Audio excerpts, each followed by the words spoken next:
and that's the way we operate and live on this planet. Well, we're cancer to her. We're hurting her badly.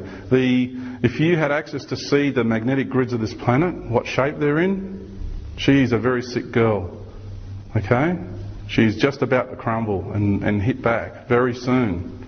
You know, we've only got 8.5 years to go till the cycle closes. So it's all got to be said and done before then. And that's fact. And it's a big call what I'm saying here, because there's a lot of people with prophecies throughout the ages and come out with all that. Well, I've got a harmonic equation to prove what I'm saying. We're not just going to throw theoretical hearsay at people. This is what is. And you can't change it. You cannot change or stop this process. Basically, there's a good crop circle design, which is you have one ball there, and you have a larger one here, and another one there. I draw that. Okay, what that is saying to you, and this is an absolute now, this is the decipherment of this message, is here we are currently, and this is the higher ascended Lady Gaia on the other side of the sun. She's on the other side. The sun, okay, if you look at all the ancient Egyptian stuff, we've got the sun disk utilised everywhere, okay, because we know, and also the true teachings of Jesus and Buddha, that's why they have the big disc behind them, and in the Hindu religions, okay, it's because that sun is the porthole of the Christ consciousness. Okay, it's the energy of balance that comes in and helps manifest everything into existence, okay. That's where all the energy comes in from. And so what that is saying is, here you have the new Lady Gaia, and here you have the current Lady Gaia, sad and happy. And to get to the new one, you've got to go through the sun. Okay? That's when you ascend. If you look at the Egyptian temples and the South American temples, they all line up with the sun coming up at certain points.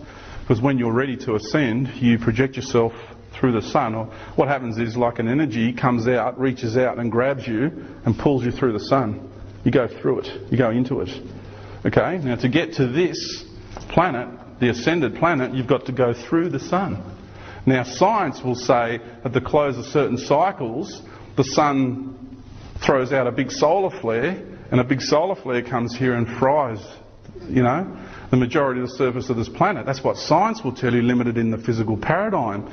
But when you are an aware being and you are ready to accept and to move into that Christed energy, you will be taken by that energy. You won't be cooked. Okay? You will be transferred through it, out the other side, spit out the other side, onto the ascended Gaia. That's what the process is about. Okay? And the people who aren't ready, they'll be cooked. Okay? If they're on that side of this planet at the time when that happens. Yeah. Okay? It's all about everyone's supposed to be in the right place at the right time, and this has nothing to do with fear. I mean, you know, I'm not here making all these predictions of people going, oh my God, this is, you know, all fear-based stuff. Well, it's not. It's when you understand it, you don't get scared because you understand it. There's nothing, once you understand the truth and the processes and the cycles, there's nothing to fear. It's a wondrous. It's like, you could say that March 21 of 2013 is a deadline. That's when the cycle closes. Well, it's not. For me, it's a lifeline. It's a rebirthing. So it's your mindset. It depends how you choose to look at it. Okay, folks? It's really important that you grasp that. It's how you choose to look at it. Whether you want to look at it with fear and negativity, or you choose to look at it with love and positive energies.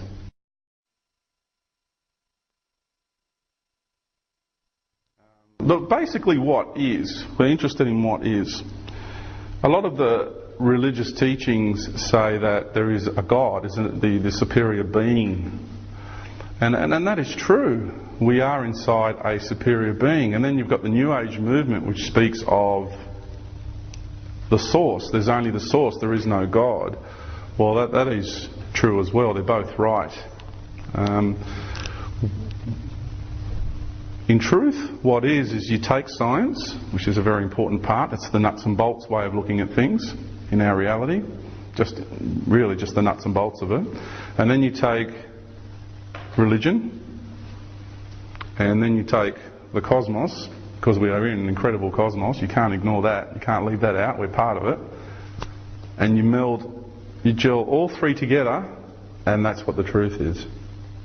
They're all right and they're all wrong in certain areas, okay? Because each one wants to be right and say that the other guy's wrong. That's, the mind games that we play here on the planet. It's the way we're conditioned. It's a competitive type scenario. So you take all three and gel them together, and that's the truth of what is in existence.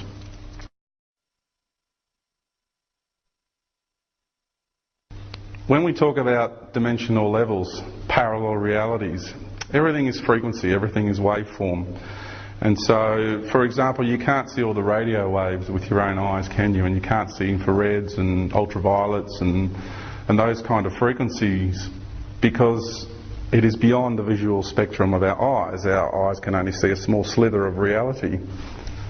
They're all in the room with us. You can get a radio here and turn it on, you'll pick up the radio waves. So they're here, you can prove that they're here, you just can't see.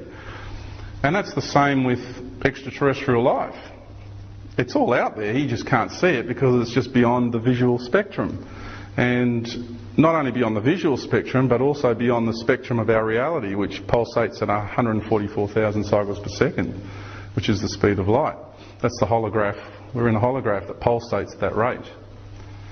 And these other parallel dimensions and realities that we speak of lie beyond, the vast majority lie beyond that. And so when you have things like science that say our paradigm of reality is really the speed of light and not much beyond that, that's its own entrapment. It's stuck. Can't go beyond those borders.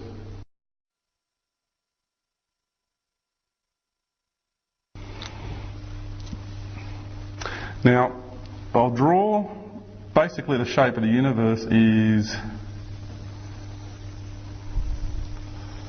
not a sphere, and it's a little bit expanded.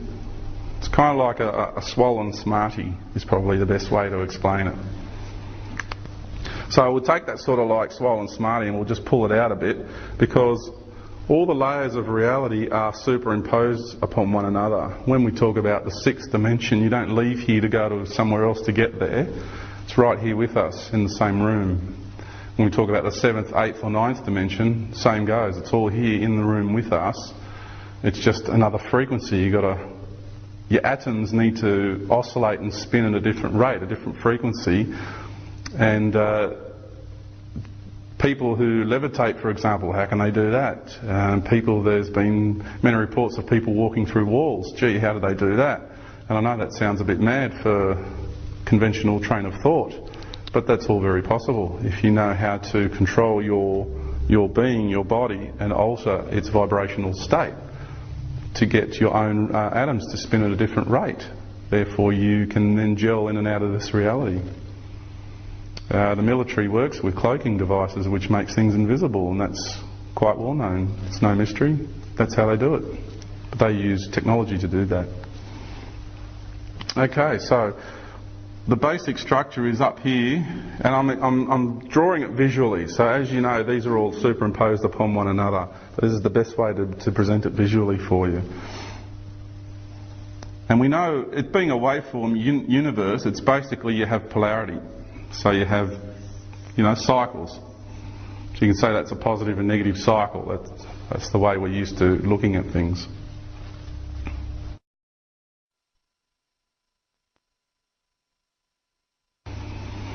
Okay, up here we have the realm outside of polarity, because you've got your two sides of polarity. So here, I suppose we could say that to be negative and that to be positive, if you like. It doesn't matter. We can call that, and you can call that the dark, and you can call that the light.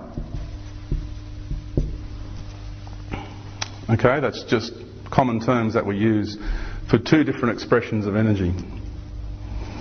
Outside of polarity here, it's kind of sitting at the top, is what we call the Christ. Now that's not a religious term.